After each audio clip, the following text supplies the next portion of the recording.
যে অনুব্রত আশার জামিন পাওয়ায় বীরভূমের গরুগুলোর মন খারাপ, কি বলবেন?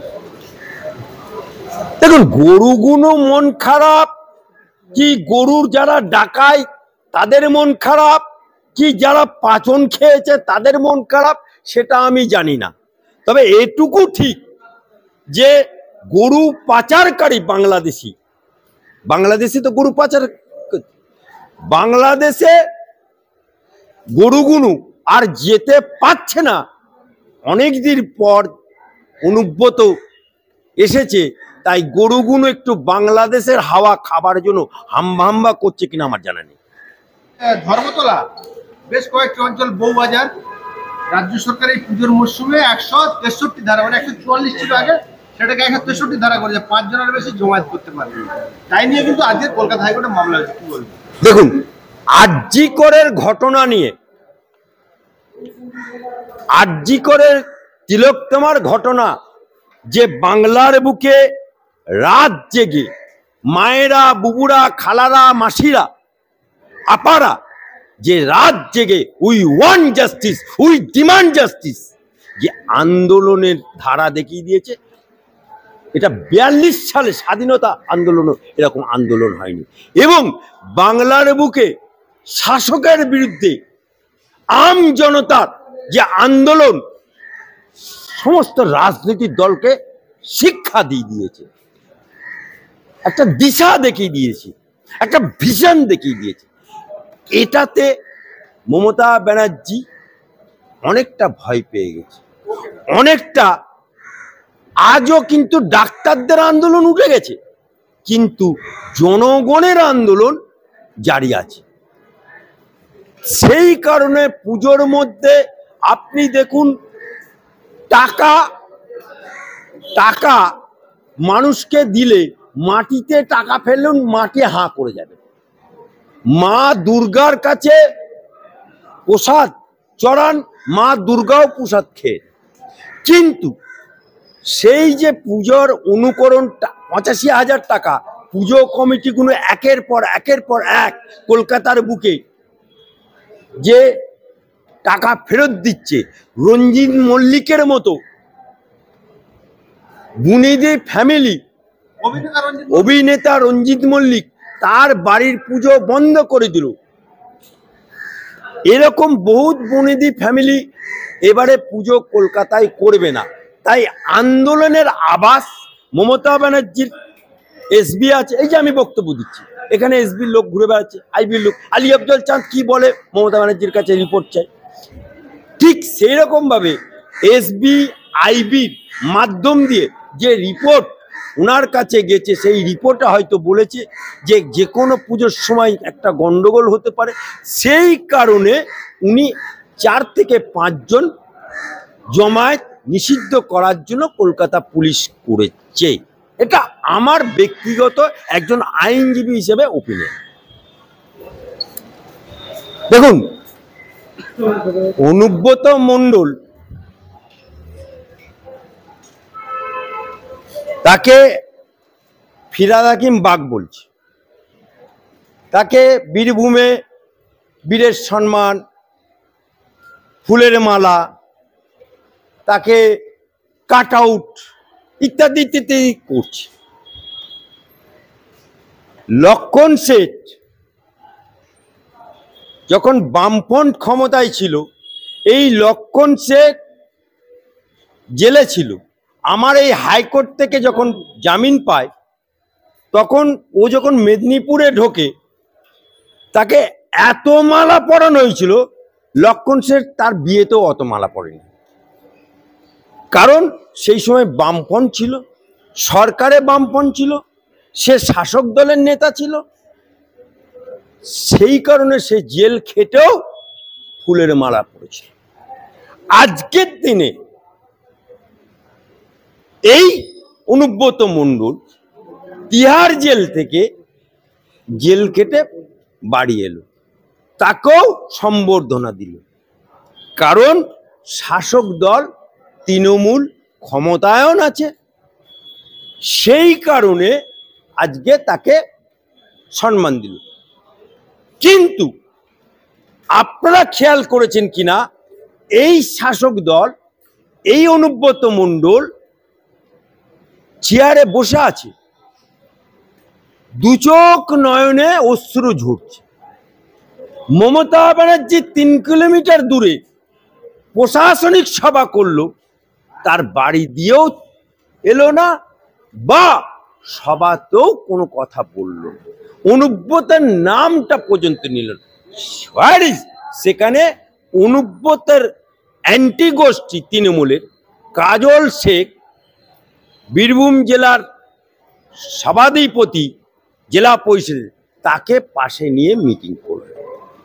অর্থাৎ অনুব্রত মণ্ডলকে নিয়ে যারা উৎসাহ দেখাচ্ছে, উদ্দীপনা দেখাচ্ছে, তাদের কাছে মমতা ব্যানার্জি প্রশাসনিক সভা করে বুঝিয়ে দিল যে আর অনুব্রত মণ্ডল প্রয়োজন নেই। কারণ অনুব্রত মণ্ডল বিহীন ওখানে লোকসভা ভোট হয়েছে, তৃণমূল 2টো সিট দুটোই পেয়েছে।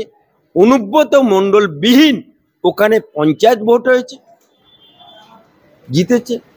এই জায়গাতে অনুব্রত মণ্ডল তিহার জেলে থাকাকালীন কেউ বলছে বাঘ, কেউ বলছে সিংহ, কেউ বলছে রয়্যাল বেঙ্গল টাইগার। নট করো ফিরাদ হাকিম, তুমি যদি বাপের বেটা হবে জবাব আমার দেবে। ফিরাদ হাকিম সেও একটা জেলখাটা আসামি, আর এও একটা জেলখাটা আসামি। ফিরাদ হাকিমের মেয়ে যখন বাইরে বেরোচ্ছে, তাকে বলছে, পাবলিক বলছে চোরের মেয়ে, চোরের মেয়ে। আমি বলছি না, ফিরাদ হাকিমের মেয়ে বলছে মিডিয়ার সামনে। আজকে একটা চোর আর একটা চোরের সাফাই গাইছে। আজকে অনেকে বলছে গরু চোরে জামিন পেয়ে গেল। হ্যাঁ, অ্যাজ পার ল ইডি সিবিআই চার্জশিট জমা করার পরে কাউকে ধরে রাখতে পারবে না। এরপরে ট্রায়াল হবে, ট্রায়ালে দোষী নির্দোষ প্রমাণিত হবে। যদি প্রমাণিত হয়ে যায় তাহলে যাবজ্জীবন হতে পারে, ফাঁসিও হতে পারে, অনেক কিছু হতে পারে। কিন্তু ল অনুযায়ী চার্জশিট হওয়ার পরে ধরে রাখার অধিকার নেই। কিন্তু আজকে অনুব্রত মণ্ডল, মেবি অনুব্রত মণ্ডল নিজের মেয়েকে বাঁচানোর স্বার্থে, নিজেকে বাঁচানোর স্বার্থে হয়তো হয়তো রাজ সাক্ষী হতে পারে। আইনে প্রভিশন আছে এই কারণে, কারণ ও যদি রাজ সাক্ষী হয় তাহলে অনেক দাদা দিদি সিবিআইয়ের জালে ধরা পড়বে। তাই হয়তো মমতা ব্যানার্জি কোনো অ্যাঙ্গেল থেকে খবর তার কাছে চলে গেছে যে অনুব্রত মণ্ডল সিবিআই ইডির রাজ সাক্ষী হতে চলেছে। রাজ সাক্ষীর কারণে আজকে মমতা ব্যানার্জি বা আলালের ঘরের দুলাল 7 লক্ষ ভুয়ো ভোটে জেতা গরু চোরের মাথা, সেও জেলে ঢুকে যেতে পারে। তাই হয়তো মমতা ব্যানার্জি 3 কিলোমিটার দূর দিয়ে পাশ কাটিয়ে চলে এই অনুব্রত মণ্ডলকে। এই মমতা ব্যানার্জি সাপোর্ট কিভাবে করত? এই কারণে অনুব্রত বলতো চাম চাম গুরু বাতাসা, পাঁচনের বাড়ি। এটা নিয়ে যখন সাংবাদিকরা মমতা ব্যানার্জিকে প্রশ্ন করত, তখন বলতো অনুব্রত মণ্ডলের অক্সিজেন কম যায়, ও মেটো ভাষা ব্যবহার করে, অর্থাৎ প্রোটেকশন দিত। আজকে কিন্তু কোনো প্রোটেকশনের জায়গায় যাচ্ছে না, মমতা ব্যানার্জি ওর ধার দিয়ে যাচ্ছে না। তাই অনুব্রত মণ্ডলও বুঝে ফেলেছে যে আমার দিন বীরভূমের মাটি সরে যাচ্ছে, আমার জায়গায় কাজল শেখ উঠে পড়েছে। আর তাই তার 2 নয়নে আজকে পানি ঝরছে, কারণ বাপ কোনোদিন বাপকে ছাড়ে না। এই অনুব্রত মণ্ডল কাজল শেখকে, কাজল শেখের অনুগামীদেরকে দিনের পর দিন অত্যাচার করেছে, গাঁজা কেসে দিয়েছে। এই অনুব্রত একদিন বলতো পুলিশকে, এই 2 ঘন্টা সময় দিলাম, এর মধ্যে যদি অ্যারেস্ট না করো ভেঙেছিল মার করে দেবো।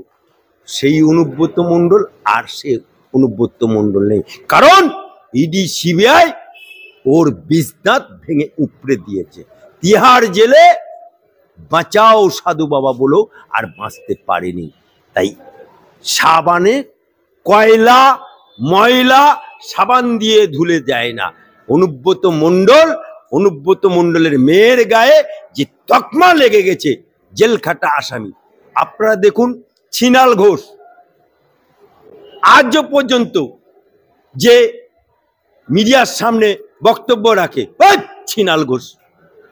এই ছিনাল ঘোষ যখন বক্তব্য রাখে, বস তুই তো জেল কাটা আসামি, দাগ তুলতে পারছে না। অনুব্রত মণ্ডল, অনুব্রতর মেয়ে, খোদা না কাজটা যদি ওর মেয়ের বিয়ে হয়, ওর মেয়ের যদি সন্তানেদি হয়, যদি রাস্তায় বেরোয়, স্কুলে যায়, সহপাঠীরা বলে এই তোর মা জেল খাটা আসামি, এই তোর দাদু জেল খাটা আসামি, এই তকমা জীবনে তুলতে পারবে না। তাহলে কি এনামুল হকও তারও জামিন দিয়েছে, তাহলে কি গুরু শিষ্য দুজনেই রাজসাক্ষী হবে? রাজসাক্ষী বেশি দরকার নেই, 20 1 ফোঁটা খেলেই যথেষ্ট। থাইরয়েড একটু জিভে ঠেকালেই কেল্লা ফতে। তা সুতরাং ইডি সিবিআইয়ের কাছে একটা অনুব্রতই কাফি।